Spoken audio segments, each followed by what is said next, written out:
अब हम देखने जा रहे हैं रक्तपित्त चिकित्सा अध्याय। रक्तपित्त में सबसे पहले रक्तपित्त, उसके बाद रक्तपित्त, ज्वर संताप प्रदा मोदीदियत, मतलब सर्वप्रथम ज्वर की उत्पत्ति हुई अतः ज्वर की चिकित्सा बताई गई है। सर्वप्रथम ज्वर से रक्तपित्त, उसके बाद रक्तपित्त, ज्वर संताप मोदीदियत के अनुसार रक्तपित्त का वर्णन क्रमशः है।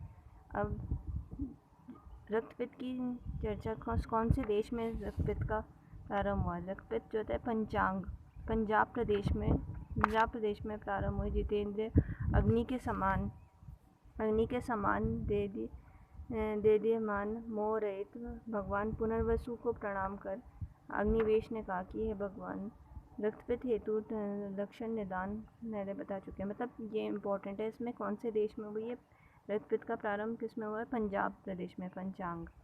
उसके बाद महागदम महावेगम अग्निशीरकारी च, रक्तपित्त जो होता है महागद है, महावेग है, इसके प्राय महागद के गुरु ने महागद महावेगम अग्निशीरकारी च, और उस रक्तपित्त को उष्ण तीक्ष्ण आहार विहार अमन लवण रस का अत्यधिक सेवन, तीव्र धूप का विधायी अन्न का सेवन करने के कारण ये बात निर्देश की गई है।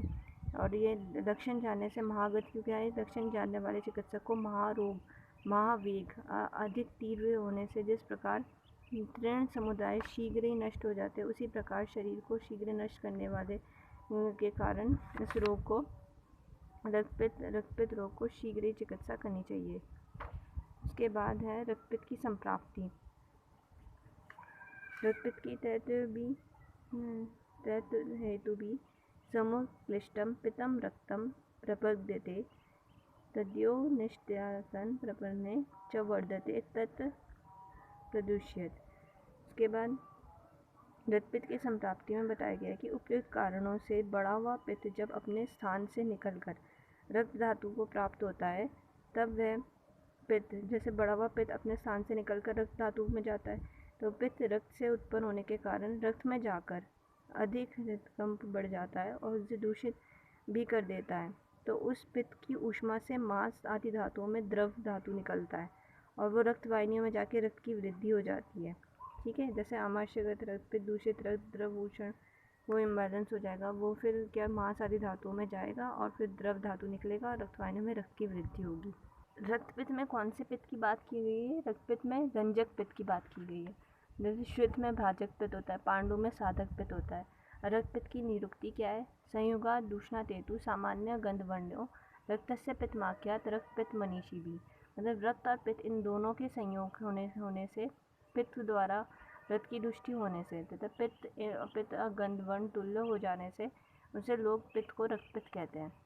प्लीहान च विकारान, अब रक्तपित्त का आश्रय कौन सा है? यकृत और प्लीहा आश्रय करके देहवाहिनियों में रक्तवाही स्रोतों का मूल भी यकृत और प्लीहा का है। रंजक पित्त, तात्पर्य है कि रंजक पित्त यकृत और प्लीहा में प्रधान रूप से होने से ये जो रंजक पित्त है यकृत और प्लीहा में प्रधान रूप से रक्तवाहिनी में स्रोत में मूल में यकृत और प्लीहा तात्पर्य कारणों से पित्त बढ़ता है, तो रक्तवाहिनी इसमें प्रवेश हो जाती है और रक्तपित्त की उत्पत्ति होती है। अब कफजन्य रक्तपित्त के लक्षण।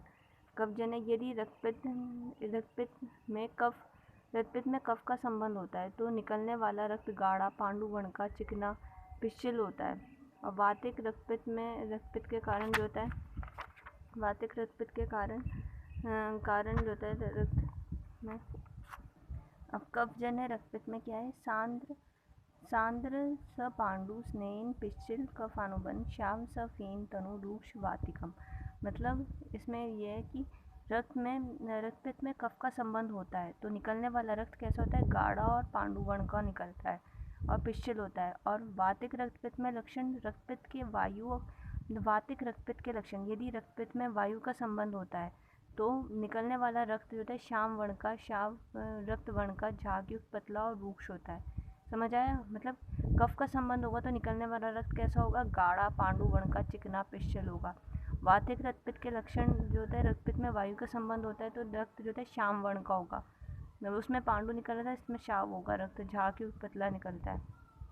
तो रंजक पित्त, पित्तजन्य यकृत और प्लीहा। ठीक है। इसमें पित्तजन्य रक्तपित्त। अब पित्तजन्य रक्तपित्त कैसे है, जैसे उसमें सांद्र स पांडु स्नेहीन और शावरुण किसमें, वातिक में। इसमें पित्तजन्य में कषाया कृष्ण, मेचक मेचक आकार धूम अंजनानम।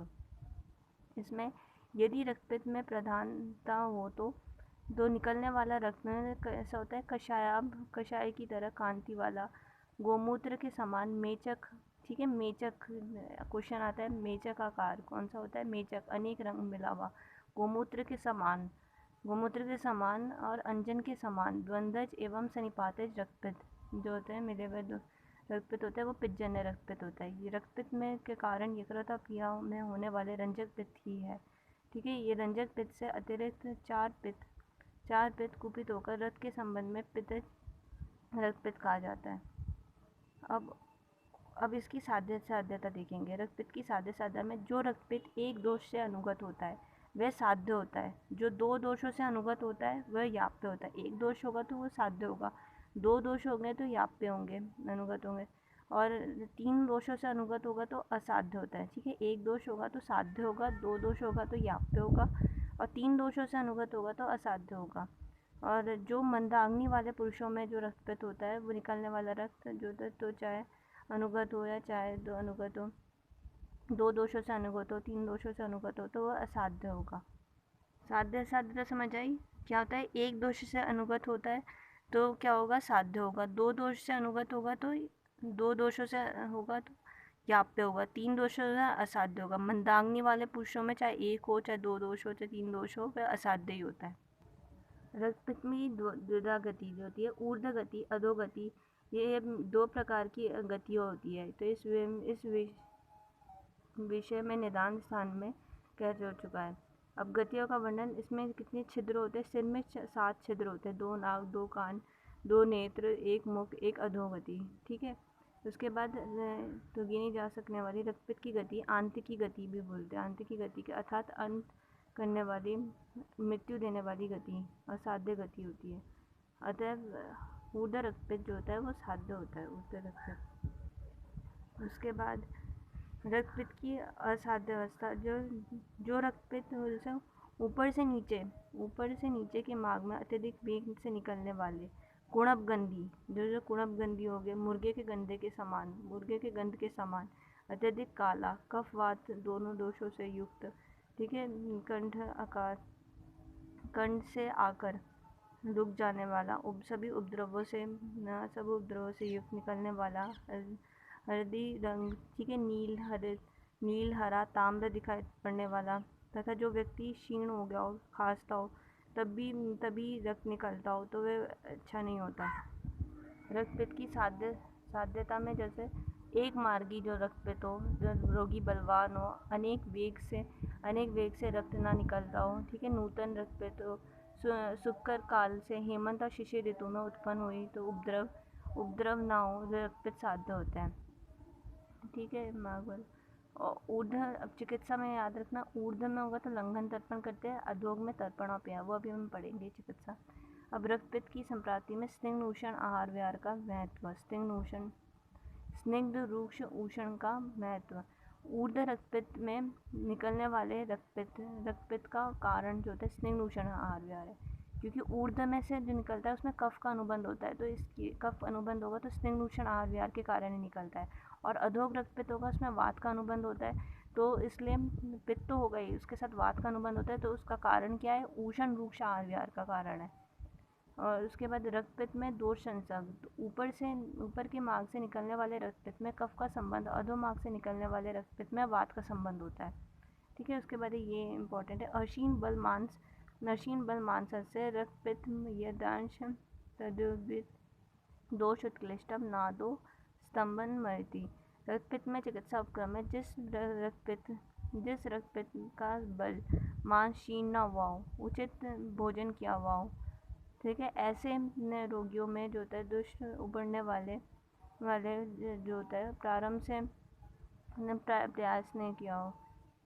प्रयास नहीं करना चाहिए। ठीक है, इसके बाद दुष्ट रक्त स्तंभन जन्य, जैसे यदि प्रारंभ में हुए हो गलग्रह किलास हो,